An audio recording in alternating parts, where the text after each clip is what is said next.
Hey mental workers, you're listening to the Mental Work Podcast, the podcast about working in mental health for early career mental health workers. I'm your host, Dr. Bron and Claire, and today we are talking about transference and countertransference. It's going to be a kind of 101 conversation. And can I just say, I've been so excited to record this conversation. I've been wanting to do it honestly for about 2 years.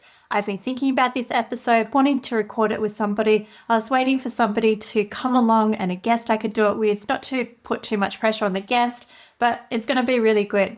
We're going to be talking about this complex and often challenging phenomena that every psychologist will encounter, yet it can be really tricky to navigate, especially for those early in their careers. In this episode, we're going to demystify what is transference, what is countertransference, discuss their impact on therapy, and offer some practical strategies for managing them effectively. Here to help us out today is our guest, Claire Trevitt. Hi, Claire. Hi, Bron. Claire is a return guest. I'm so delighted to have her back on today. Claire, could you please tell listeners who you are? Thank you. I am a registered psychologist and a board-approved supervisor, and I really do split my week into supporting provisional and early career psychologists and seeing clients. I'm also the co-host of the Between Two Psychs podcast, and I'm also very excited to be launching my very own podcast called The Growing Therapist, which I'm hoping will commence in September. Oh, that's so wonderful. I'm so delighted to hear about this new podcast. And I love the name. I think Growing Therapist is also what you call your supervision business side of things. It is, I think, because we're all learning and we're all growing, and it just doesn't stop, however much experience we have. For our listeners who might be completely new to the idea of transference and countertransference, can you please explain what they are? And then we'll talk about why it's important for early career clinicians to understand. Sure. I think transference and countertransference probably occur more often than we realise. It's probably something that comes up so frequently. Sometimes we'll pick it up and sometimes we won't. But basically, in a nutshell, transference is when something from the client's earlier or previous experience begins to show up in the therapy room and often is either projected onto or transferred, if you like, onto the therapist. And so they begin to respond to the therapist as though they may be somebody from earlier in their life. It doesn't necessarily have to be earlier in their life, but somebody else that is in their life and reflects a different experience that's not going on in the therapy room. So it reflects something that's going on outside of the therapy room. So I guess an easy example is like the therapist says something in a slightly frustrated tone, and then the client reacts to that as though it is their mother saying that. So they're not reacting to the therapist specifically, they're reacting to somebody else in their life. Is that an okay example? Yeah, absolutely. So if the therapist says something, it would probably be more likely that the therapist said something that might be interpreted as frustrated. And so therefore, because if the therapist was frustrated, then the client might pick up on that, and that might actually be quite fair. But if the therapist was not frustrated but had said something that was interpreted in that way, then the client may be projecting that onto the therapist, and it may not necessarily be a reflection of what's happening in therapy, but something that's happening outside of the therapy room. That makes so much sense. So maybe that leads on to why is it important to understand transference then? It's so important to understand because it's happening all the time, because clients are going to be bringing in their previous experience into the room. We all do this all of the time. But I think it's so important because it helps us learn more about the client, and it gives us opportunities that we might not have otherwise, because normally transference would be projected quite unconsciously, so it wouldn't be something that the client is intending to do. Otherwise they would say, you sound just like so-and-so in my life. Yeah. But sometimes they might respond to something and we think, oh my gosh, that's totally out of character, or it's not what I meant, and actually it's maybe not even the way that I said that.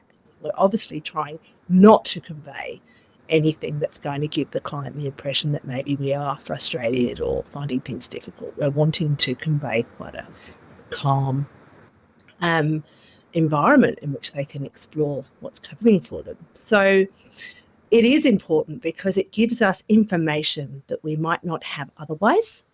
So we can explore that and learn more. So the therapist can understand more, but the client can also understand more about themselves too.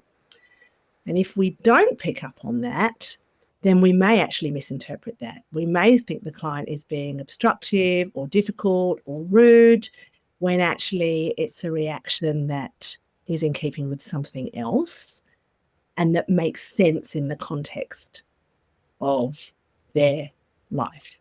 So we may misinterpret the client's behavior and responses and say apply these negative labels like that they're being obstructive or rude, when in fact, if we are aware of the transference reaction, we can draw different conclusions and respond in a different way that might be more helpful. Absolutely, yeah, because if the client is upset by something and that's coming from elsewhere and that's coming from their other experiences where maybe they have justifiably been upset, somebody has let them down, and then it feels as though the therapist is doing the same thing, that's not them being difficult, but that's them expressing. It's potentially actually a healthy reaction because it's expressing a displeasure around something, and it might be them being more assertive around something that's important for them to do. And if we misinterpret that, then we don't empower the client to be able to speak up for themselves. It's so important. And let's just move on to countertransference. Could you tell us what countertransference is? And then we'll go on to why that's important. Sure. So countertransference is when the therapist has a response to something that the client says. And there can be subjective and objective countertransference. So objective countertransference would be something along the lines of this client is creating a reaction in me, and it's a reaction that I don't normally have with clients. And I'm wondering if it's telling me something about how the client presents outside. So maybe I'm struggling to feel understood by this client. Maybe others feel like that too. And so that's important information for us to have. And it's very much around us trying to understand the client's experience through our own feelings. I remember one of the earliest countertransference reactions I was trying to understand as a new therapist was when I didn't understand the client. And then one of the things I would work out sometimes with clients is that they talk in a vague way to everyone rather than be specific about things. And that's why I was finding it difficult to follow along and understand. And it just brought a whole new level of clarity to me about this client. So I guess that's why I feel like it's important, because I was like, oh, is everybody else feeling this way? And it's like, oh, I think they are. Yeah, and it can really help explain maybe why that client might struggle interpersonally, because you're not the only person experiencing that. Other people are likely experiencing the same thing, yeah? And so, yeah, it's really helpful, and we can use that therapeutically because then we can understand maybe some of these challenges that the client's experiencing and give us that information without us necessarily asking for that, because the client may not be able to give us that. It's happening, but they can't articulate that. So that's objective countertransference. What's the subjective one? So the subjective countertransference, which is just as important to identify but is a little different, is when the therapist might get triggered by something that is happening in the therapy room that actually relates to the therapist's own life. So the client may express frustration that may or may not be valid, but the therapist might really struggle with these strong emotions. And then it can bring around feelings of inadequacy, loss of confidence, or even bring up feelings like anger and frustration, which may not necessarily be associated with what the client's experiencing, but more about our own experiences. So in that situation, it's really important that we can identify our own responses and own them as ours. Because if we don't own those as ours and we project those back onto the client, then we're going to get into a reenactment of our own situation in the therapy room. And that's going to be really counterproductive to the therapy. I'm trying to think of an example, and maybe I'll just give an example of, say, over-identification, which is where a client may describe a story to you and you're thinking, maybe not even consciously, but you're like, I've been in that exact situation. Here's how I handled it. Here's where the client needs to go. And I guess the risk in that is that you may ignore this individual person in front of you and their own experiences and where they want to go and how they want to do it. Yeah, exactly. And then we get into advice giving, and we're looking at it from our own perspective, but we're not actually considering, as you said, what the client actually might need in this situation. And it can sometimes be quite destructive as well, because, we find ourselves in a situation where there's kind of a bit of a battle going on in the therapy room because the client's struggling to feel understood and we're coming at it from our perspective. And really it's our own stuff that's spilling into the room. I'm just going to share a little funny story before we go into how it's important. And that's when I was learning about transference and countertransference a few years ago.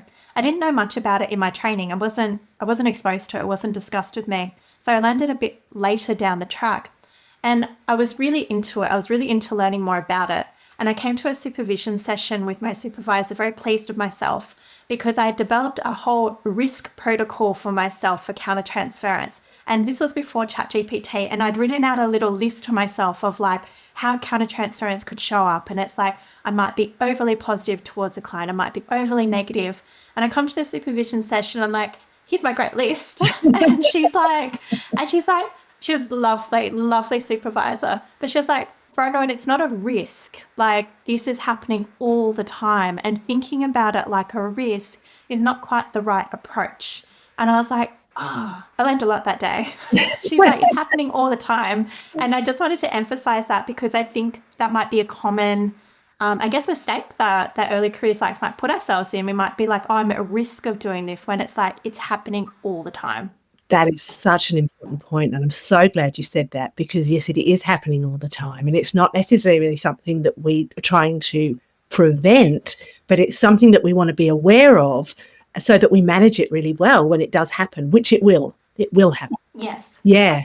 Yeah, absolutely. So, I guess just an important thing. And how did you come to be aware of transference and countertransference? I know in the previous episode we talked a bit about your training, but just for listeners who didn't hear that episode, what's your interest and background in this? Yeah, sure. So I did a training in psychodynamic therapy quite early into my career. So I was a registered psychologist, but I was probably about 2 or 3 years in, and I did some training in psychodynamic therapy, which does lean quite heavily on transference and countertransference. And a lot of the work is around working in the transference, is seeing, well, what is the client bringing in that is reflective of their experience, and how can we really bring light to that? And as part of that training, separate to that training, but at the same time as the training, I also had my own therapy, which was very transference focused. And so I was lucky to have the experience of that in action and seeing my own transference in therapy and how that played out, because that was obviously named to me. Because I'm a therapist, it was named to me as transference, and I was able to identify what that was. It was important to be able to have that language, being a therapist, and to see when it was happening for me. But also the supervision that I had was very focused on countertransference, because, as you say, it's always going to happen. Yeah. So it was always there. And so I had quite a long therapy, and I had the same supervisor probably about 5-6 years weekly. So I had this twice weekly therapy, and I had weekly supervision. I also had group supervision and some training. So very much focused in that psychodynamic model. So it really became something that I began to just tune into quite automatically and look for. That was a really good experience, because it's something now that I automatically, unconsciously really, do kind of look out for and notice. What was the impact of doing that training? I'm just curious, like pre you doing that training, did you feel like it made a major impact on how you conducted therapy and how you saw processes? it was completely life-changing. It was completely life-changing. I began to know myself so much better. It's a really strange thing to say. That I just didn't know myself that well before. And I also began to see how important it was that I had done my own work in the therapy room, because I was able to see how, with my own experience, I could easily have got into reenactments with clients with my own countertransference, and it was really helpful for me not to do that. It sounds, yeah, hugely impactful, and I'm glad that we can draw on your experiences today in this podcast. I thought we could talk a bit more about transference. Is that okay? Sure.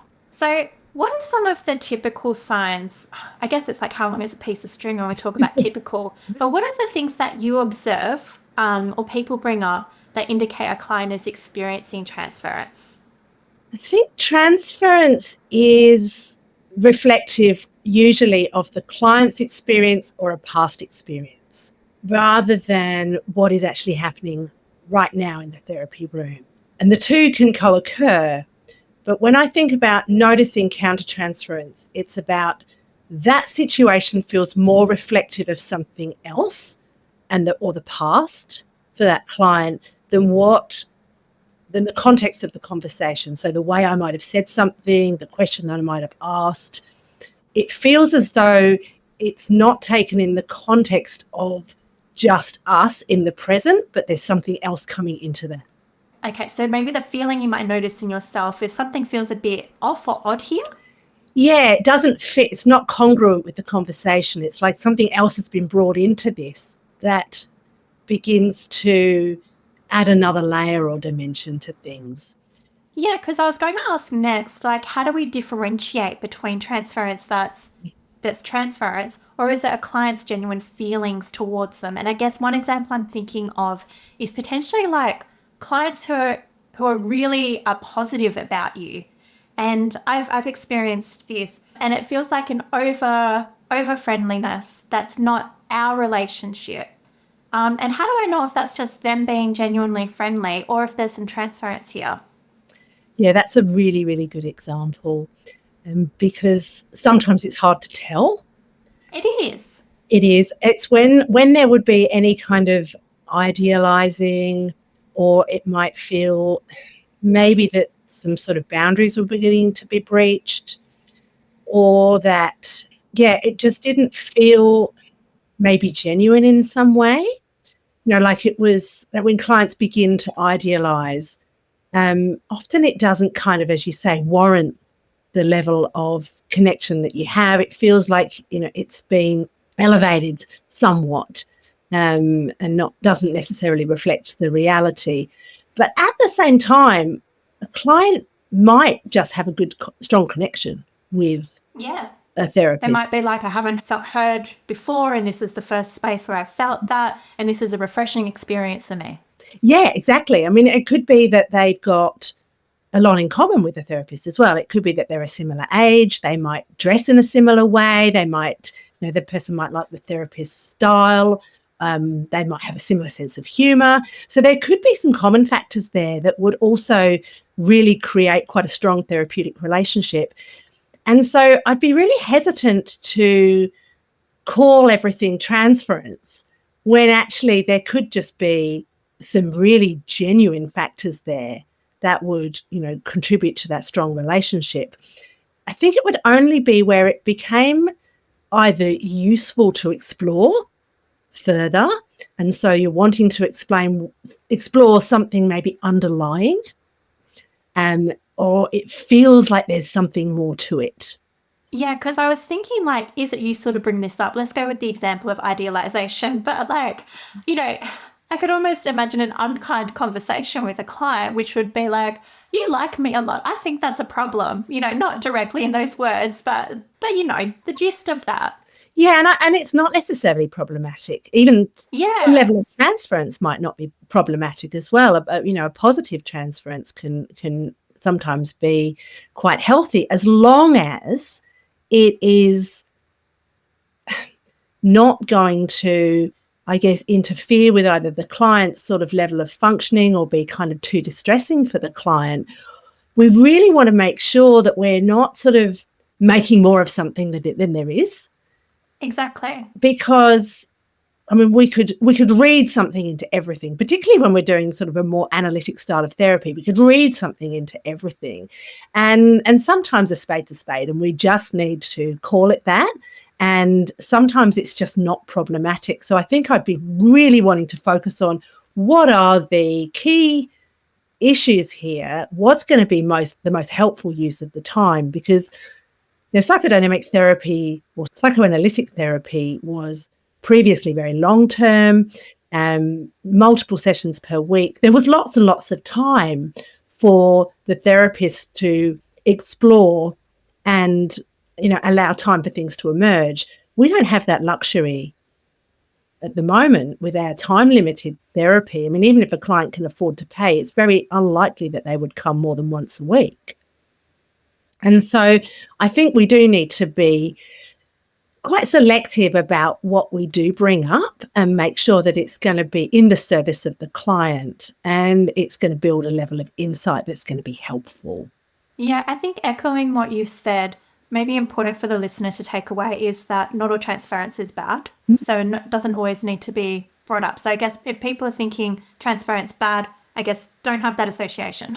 No, and sometimes there might be transference that is maybe we're not quite sure about it, or it feels too much or too big or potentially shaming to bring it up for the client. So I think we need to be quite careful in our timing as well, because the idea is to bring awareness and bring insight and to be helpful. And I think we need to determine whether or not if something is helpful or not to bring into the room. And I think even throughout this conversation, I'm really appreciating the value of supervision in being able to, I guess, talk about these reactions and what's happening in therapy, because I think even us discussing it, it's like, oh, well, it could be this or it could be that.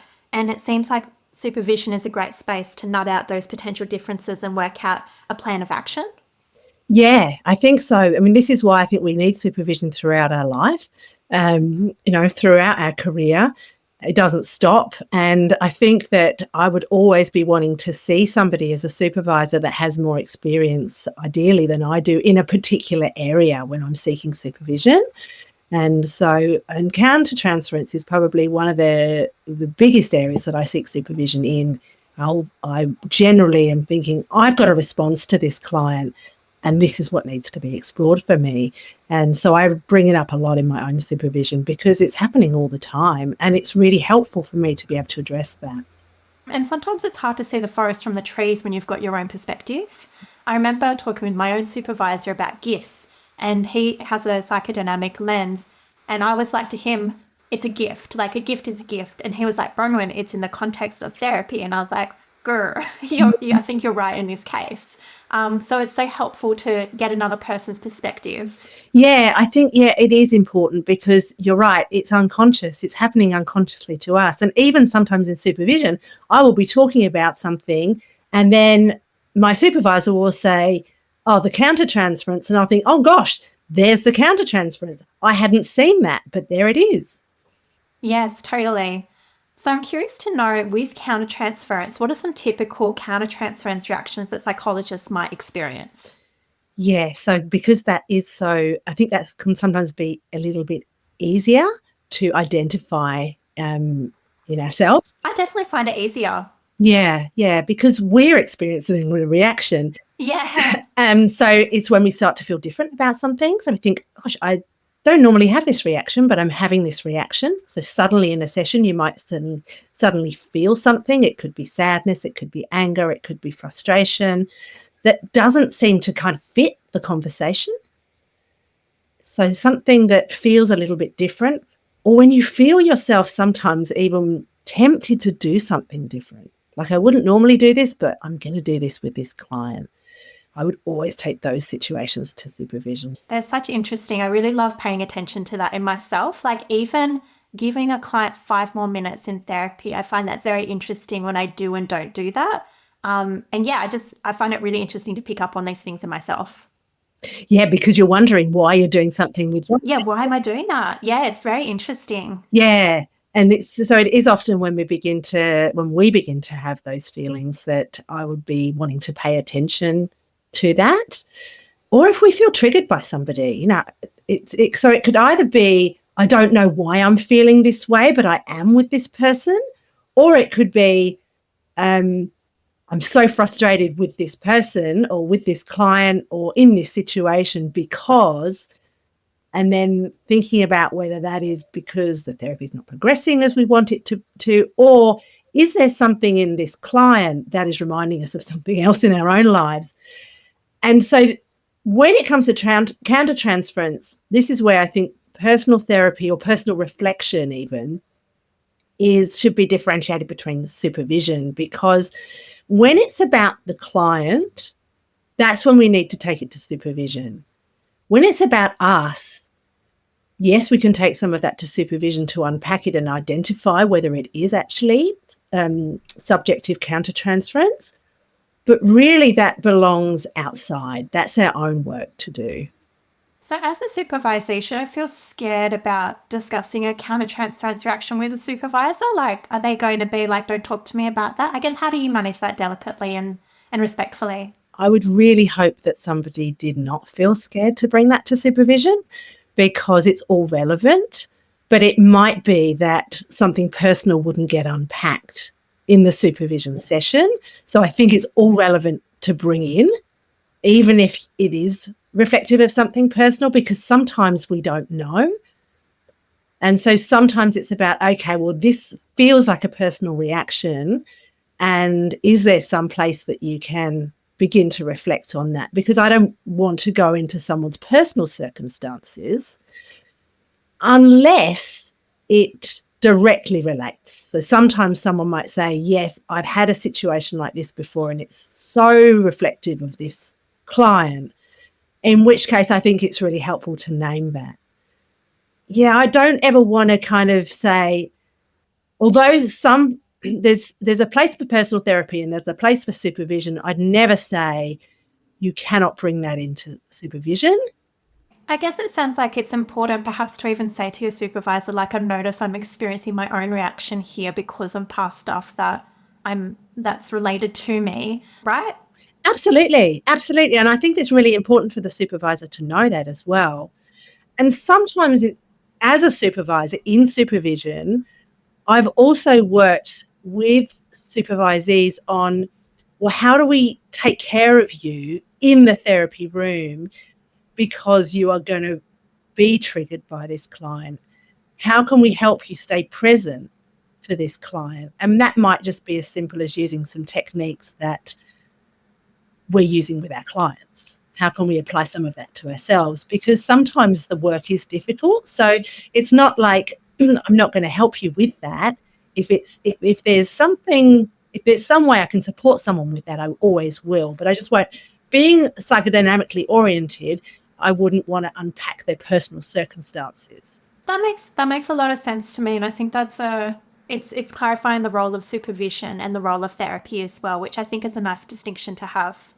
Yeah, it is an important distinction to have, but I think they can blur into one at times. Yeah. And I think that I wouldn't ever want to say something was off limits.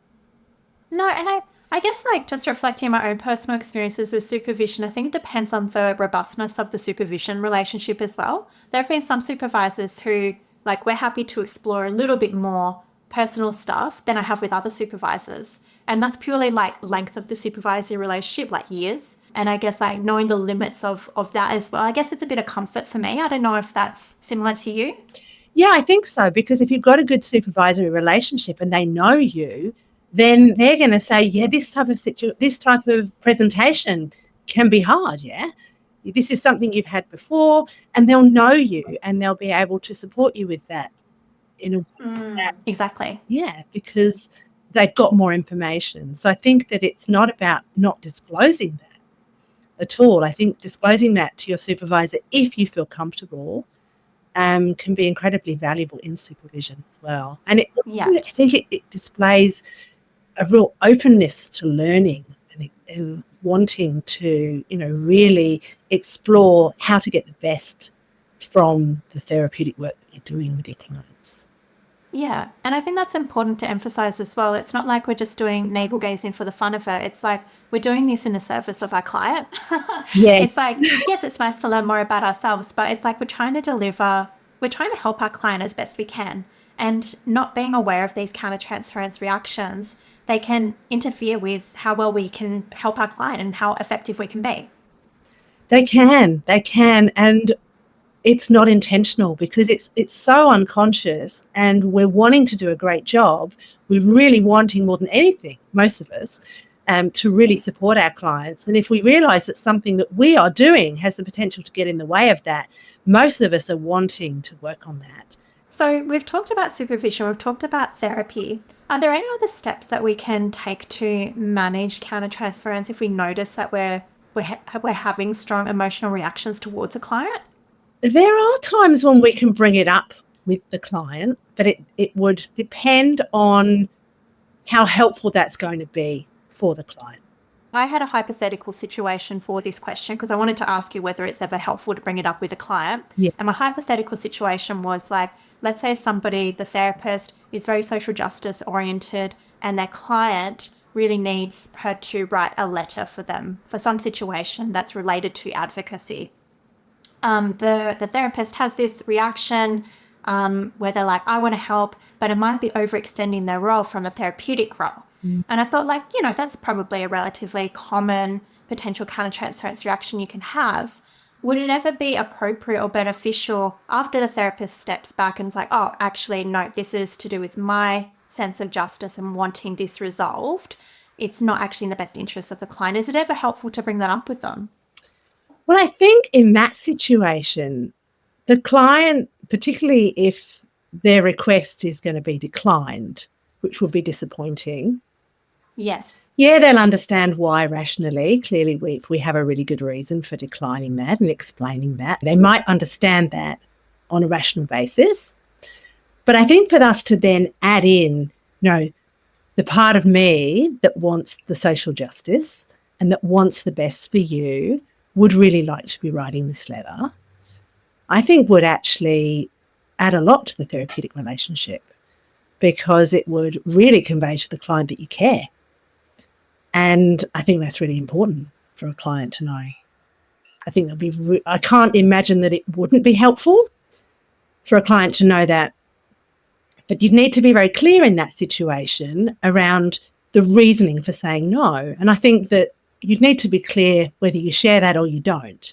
Yeah, that makes sense to me. Because I guess like one thing we're thinking is if we're going to be sharing a countertransference reaction, how that will affect the client to hear that and also affect the relationship as well. I feel like it's very tricky. And I guess that emphasizes the importance of supervision as well and deciding potentially to do this.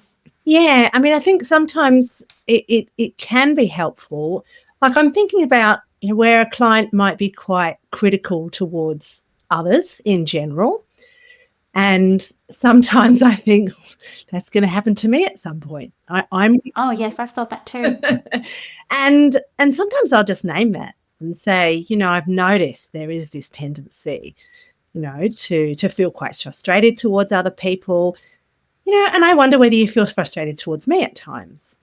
That would probably be that's more a transference response and seeing whether that gets transferred on to me.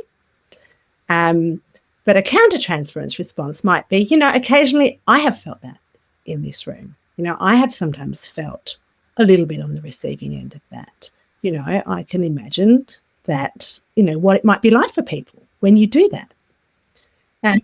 So when we're trying to create a sense of insight and awareness, particularly interpersonally, where somebody is struggling interpersonally, if we can bring in our own countertransference responses that are objectively related to the client, then that can help the client understand more, because we're sharing our experiences, because other people might not explain them in the same way. There might be this sense of anger or a rejection, and they don't necessarily get a sense of, okay, well, this is actually maybe how you're making me feel. That could be, I've experienced this. I wonder if that person may also be experiencing that, and what that might be like to be on the receiving end of your anger or your frustration, or when you do that. And yes, I hear the anger and I hear the frustration, but what it does is it pushes people away. So what you're doing, what I perceive you're doing is you're using your feelings in the therapeutic relationship to help them understand their relationships outside of therapy and how those dynamics might be showing up for them. Yeah, absolutely. And the way you're doing it as well, I noticed that it's a short phrase. So it's not like, and then this morning I noticed I felt frustrated, and then I went to the kitchen, and then I felt a little bit more angry, and then I watched the TV and I felt a little bit more angry about our situation here today. It's quite a short phrase that you're giving them. You're like, I wonder, or I've noticed this shows up sometimes in here too, and I wonder what this says. Could you just speak a little bit to that? Well, that's because it's about the client and not us. So if I go into my own sort of dialogue about my own experience, then the client's going to be in my seat. And it's also going to be, I think the point's going to be lost because they're caught up in my experience. And so will I, and I might not get back to them. Yeah, exactly. Yeah. So I guess like maybe a takeaway from that is that if we're sharing countertransference reactions because we need some sort of like it's for us, like some sort of way of expressing our own feelings for the point of us, then maybe it's not an appropriate way to do that. Yeah, I think it's got to be very much in relation to the client. So we need to be able to convey it to the client in a way that they can hear us and respond to us. We want them to get it and go, oh, okay, this is what happens. And we want to do it really gently so that we're not rejecting them in the process, and so that we can encourage them to explore something interpersonally in a relationship that doesn't necessarily have the same level of risk attached to it, because they know that we are there, we are attuned, and so it's a different experience. Gosh, I really love that. It makes it very clear. I think the way you're explaining it is really helpful. I wanted to ask you, what would be like the top mistakes that you might have observed or you think that early career psychs or clinicians might make with respect to transference and countertransference? I think early on we've got so much to learn and we're taking in so much new information and we're already very nervous. And so I think any form of countertransference that has the potential to trigger us. So, for example, if the client then responds to us with frustration or anger or, no one can help me, these sorts of things that really kind of tap into our own kind of schemas as well, can be quite hard to manage because, we're trying to hold so much all at the same time. And so sometimes it's around either not picking it up as transference and taking it personally, like the therapist taking it personally, or the therapist getting into an enactment with the client, which isn't helpful for anybody. And everybody starts to sort of feel a bit frustrated or a bit dysregulated. And so I think that these are the things I'd probably be looking out for is, just observing our own reactions in the room to when the client does bring up, because even though it's transference, when the client brings up strong emotions, it can still bring up feelings in us. So true. I was just thinking back to like what I think would be a really common early career countertransference reaction, because I think as early career psychs, we want to be so helpful and we want to do our job as well. And we really want to help clients get to where they're at. And I think that helpfulness, like you just said beforehand, if a client is saying to us, nobody is helping me, we can just try harder and harder. We're like, I'll give them 10 strategies this session. I'll give them 20. And that can be our own countertransference reaction. And so it's so important to pick up on that early on. Yeah. And like you said earlier about when we're doing something different to what we normally, I'll give them an extra 10 minutes. I'll give them a few extra strategies and we end up trying harder. And it doesn't actually kind of get to the core of the issue, is that actually that client's never really felt seen or heard. Yeah. It's a great learning experience, I have to say. Like, even though, I've done some of those things early in my career, it's a great learning opportunity because you get to find out more about yourself and you get to take a step back inside therapy sessions and be like just internal voice to yourself. You're like, I'm reacting that way. Isn't that interesting? Like, I know I've done that before and it hasn't worked out well. So what if I respond differently with curiosity? I think curiosity is the key word here. The client says something, I wonder why they've done that. I wonder what what they mean by that, rather than, and it's easier said than done, jump. Yeah, totally. What have I done? What did I say? Yeah. Totally. It is, easier said than done. But I think with knowing yourself and over time and practice, it does become a bit easier. I've noticed it's become a bit easier over the years. Is it a bit easier for you, or do you still find it really challenging? It is easier, but I do find it challenging. I think that, when we're trying to, because we're not mind readers, we're looking for these clues all of the time. And because there's so much information, we don't always pick it all up. So we're doing our best to try and identify when it's happening. But there are times when I know I would miss it. And that's just the ongoing learning experience. But I think it does become easier, and I find myself less defensive. So if a client was to think I was maybe criticizing them, or that I was annoyed with them, or that I maybe wasn't listening to them or understanding them, and I knew that wasn't really reflective of what's happening in the room, because I'm really attuned, I'm trying, and I'm not being critical, and I know I'm not being, that's when I think we've got some transference here. And that's when I would be able to then get curious with them about what's going on. And so that does get a little bit easier, managing my own responses, because if I'm not having that strong reaction, I can then immediately go to that place of curiosity with them. So you're a bit more steady. And I've noticed that as well. I think early on, if I felt that a client thought that I was criticizing them, I'd be really upset. Like emotionally, I'd have quite a strong reaction to that. But now, like you say, it's more of like, oh, that's interesting. And I just become curious about it, and I'm able to remain more steady. Yeah, I think that does come over time. The other thing I want to just add to that, when you say about, there being early career, we are taking in so much, and we will make mistakes. Actually, we'll make mistakes all the way through. Yeah. No, only early in your career. Always. Yeah.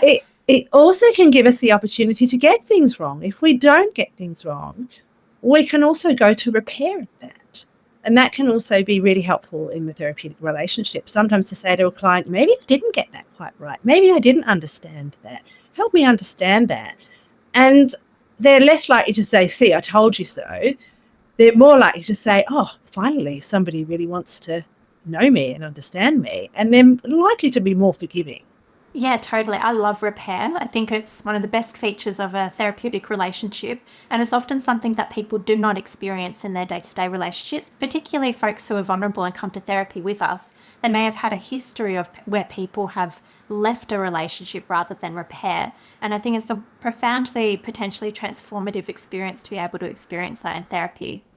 I think so. I really think so. And I think when we do address transference in the therapy room, sometimes we are addressing something that is quite difficult or quite confronting for a client. But if we can do that in a way that is very gentle and says, I'm here with you regardless of this, I'm not judging you. Hopefully that's not what comes across. Hopefully they can sit with that and feel as though we are genuinely wanting to help them understand more about themselves without that sort of layer of judgment and criticism, then that's going to bring about a very different experience as well. So using the transference, I think, can be very beneficial for the relationship. Definitely. So, Claire, you mentioned before that early career psychs, there's so much to take in. There is so much information. They're learning so much. I definitely don't want this to be like another thing for therapists to add to their pile. Like, oh, great, now I need to know comprehensively transference and countertransference reactions. But given that they're so important, what's a small step that listeners can take if they're interested in this area? They want to really just dip their toes into it. What's the smallest thing they can do? We'll be looking for differences and changes in our own reactions.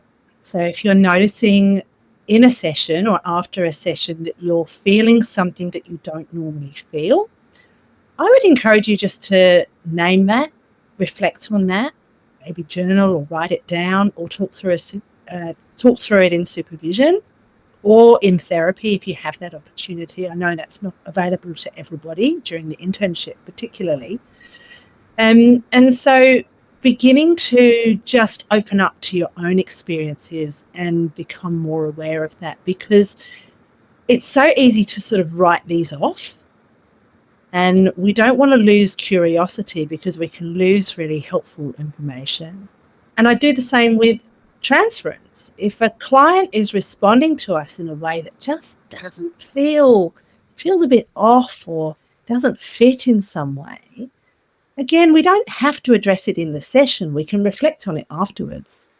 I mean, we're likely to have the opportunity to revisit that. If a client is going to come in with a particular way of relating, the chances are you'll see it again and again. So if you do miss it the first few times, doesn't mean to say that you don't have the opportunity to bring it back, or even later in a session. So yeah, just listen out for it. You don't have to name it, you don't have to do anything with it, but listen out for it and see whether there are patterns. And if there are, then you might be able to bring those back into the room, begin to explore those and identify them. And that might take the pressure off a little bit on, oh gosh, I've got to listen to this and do this and listen to my own responses and do these great interventions and think about how I'm going to write my therapy notes and then think about what I'm going to say in the GP letter. I mean, there's so much to think about. There is. Yeah, no, that's really helpful, and I think takes the pressure off and is quite reassuring to hear as well. Is there anything else that we haven't covered about transference, countertransference that you wanted to get across to listeners? I think there's so much to say. Like you said, how long's a piece of string? I'm just hoping that it gives people an interest in this topic and gets people curious about this. I think because the terminology is used so much in relation to psychodynamic or psychoanalytic work, which often isn't part of our core training and is often seen as something that we need to do years and years of training and therapy in. It can still be used in any model of therapy. So it's not like you've got to go off and do this huge training. It can be really brought into any model of therapy. And it's really about using it as a tool and it being helpful to inform the therapy and helpful for the client. So that's what I'm hoping people will take away, is just some curiosity around this. Once you start to look out for this, you'll probably notice it more and more. When I started looking out for it, it was everywhere. It was like everywhere all the time. And I was like, oh interesting. But I feel like, yeah, it really helped. But yeah, I think those are really important takeaways. Do you have any like favorite books that you would recommend? Or I think a really good person to listen to and has a great website is Jonathan Shedler, who is a psychodynamic therapist in the US. His writing is very accessible, but he's done some great podcasts. And I think he does some writing on Psychology Today as well. So it's very sort of short, easy to read articles. And then his website, I think, has a few chapters and he's done a few meta-analyses. So he's very prominent in that field, but he does write about transference and countertransference. The other person that I like is Nancy McWilliams, and she's written some great books. And one of her books is called Psychoanalytic Diagnosis, and she talks about personality structure as opposed to personality disorder. And it's a great book because it breaks it down into the different personality structures, so depressive, narcissistic, histrionic, etc. And she really provides a lot of lovely examples of maybe what might be going on in the client's internal world and some ways that might be brought into the therapy room. So it's quite practical, but not in a step-by-step sort of process. It's more around, this is what you'd be looking for in the therapy room. And that would be very transference-based, and also, how the clinician might feel when working with these types of personalities. So Nancy McWilliams is a really good read as well.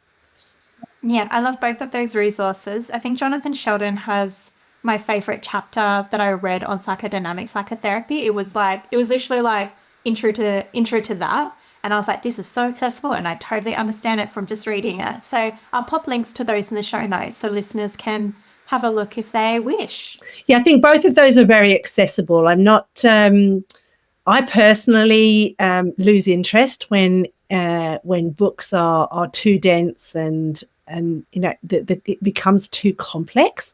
And so both of these writers are very accessible. And so you could quite easily absorb the information. And I think that's the other thing, because a lot of the psychoanalytic literature, it was written a fair time ago, and some of it doesn't feel as accessible. And so it's trying to get something that somebody can grasp and say, I get this. I remember during my master's year that one of my lecturers really encouraged reading the source material for like Bowlby. It's like go seek the Bowlby books and actually read them. And Bowlby was all right, actually. But I remember trying to read a few other authors and I was like reading the same paragraph 10 times. And I'm like, I don't actually understand what they're saying here. Yeah.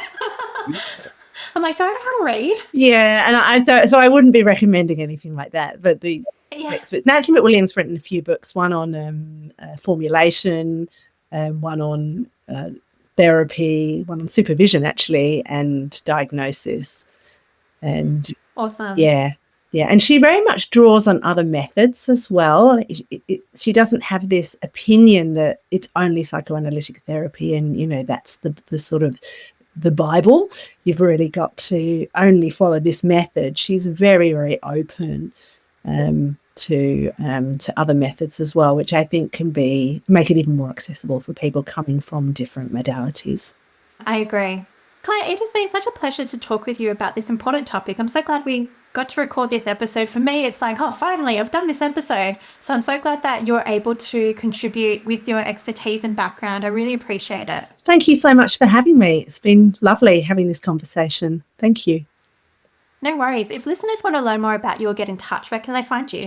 Thank you. I am at thegrowingtherapist.com.au, which is my website for early career psychologists and provisional psychologists. I also have a private practice where I see clients for therapy, for EMDR, psychodynamic and somatic therapy, and that is Holistic Psychology Services. And I co-host the Between Two Psychs podcast. So if you are interested in just, I guess, my supervision style, a little bit more information about how I might work, you can listen to the podcast. And I have my own brand new podcast coming out in September, and that will be the Growing Therapist podcast. Oh, good. When this is released, your podcast will also have been released. So I'll make sure to link to that in the episode show notes. Thank you. No worries. My pleasure. Thanks again, Claire. And listeners, thank you so much for listening. If you enjoyed this episode, please do share it with somebody else. It's the best way to get the podcast out there. And also leave a 5-star rating and review. That really helps as well. Thanks for listening to Mental Work. I'm Bron and Claire. Have a good one and catch you next time. Bye.